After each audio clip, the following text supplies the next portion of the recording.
Hej bloggen. Jeg vil lave den her haul. Den er ikke særlig lang, fordi jeg har ikke købt så meget. Det var bare det, jeg skulle til ørelægen, og så faldt jeg lige over nogle ting. Men jeg vil faktisk bare begynde. Det første vi var i, det var Matas, hvor jeg købte den her shampoo med granatæble, som jeg fik at vide skulle være god. Den giver fugt og med antioxidantier. Jeg ved ikke helt, hvordan man udtaler det, men jeg lærer det nok. Og den anden ting, jeg købte i Matas, det er også Matas produkt. Det er den her Peel Off Mask, som absorberer effektive urenheder, som står her. Som sådan noget. Det er bare sådan en gennemsigtig creme. Ja, der kom lidt sådan en boble. Men sådan ser den faktisk bare ud. Og så var jeg i tier haul, som jeg kalder det. Hvor jeg købte de her par høretelefoner, som er pink, da det er min yndlingsfarve. Der er ikke noget specielt ved dem. Jeg kan bare godt lide deres høretelefoner, og jeg køber. Og mine var gået i stykker. Så det er dem her. Og den her skal de sidste, den kostede 30 kroner. Fordi man kunne få 2 for 30. Og så fik min mor den ene, og jeg fik den anden. Og den her, den kostede 34, tror jeg. Den her, den kostede 20 kroner i tieren. Det ved jeg nok alle sammen godt, men det er rigtig godt.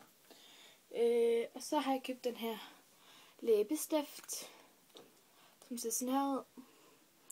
Den er baby pink, tror jeg det hedder. Som faktisk er ikke noget specielt mærke. Men jeg tror, den kostede 20 kroner eller sådan noget. Den er rigtig, rigtig billig, og jeg ved heller ikke. Jeg har manglet bare lige en læbestift. Det ser sådan her ud, som I kan se.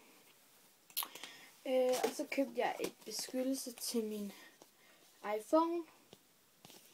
Det er bare det der, jeg kan lige prøve at åbne den. Åbne den. Den er svær at åbne.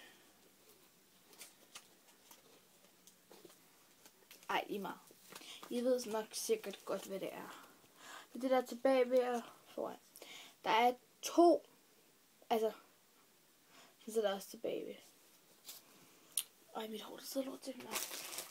Og så fordi jeg mangler linealer, så var der den her til 10 kroner inde i. Den koster 10 kroner. Så er de her til 10 kroner inde i, også i tieren, hvor der er 4 slags linealer i, som jeg går jo i skole, så den var jo meget god. Og så købte jeg sådan et par lange underbukser, som jeg synes bare var fede, fordi at de havde den her lille detalje med det her. Det ser sådan her ud, og så er der sådan noget mustache heroppe, som jeg synes var rigtig, rigtig fedt. Og så tænkte jeg, 60 kroner, det er ikke meget. Og så købte jeg den. Det ser bare sådan her ud. Man kunne faktisk også bruge dem som joggingbukser, hvis man bare er hjemme. Men det bestemmer man faktisk selv. Så har jeg købt mere for den gang. Husk at kigge med i min næste video.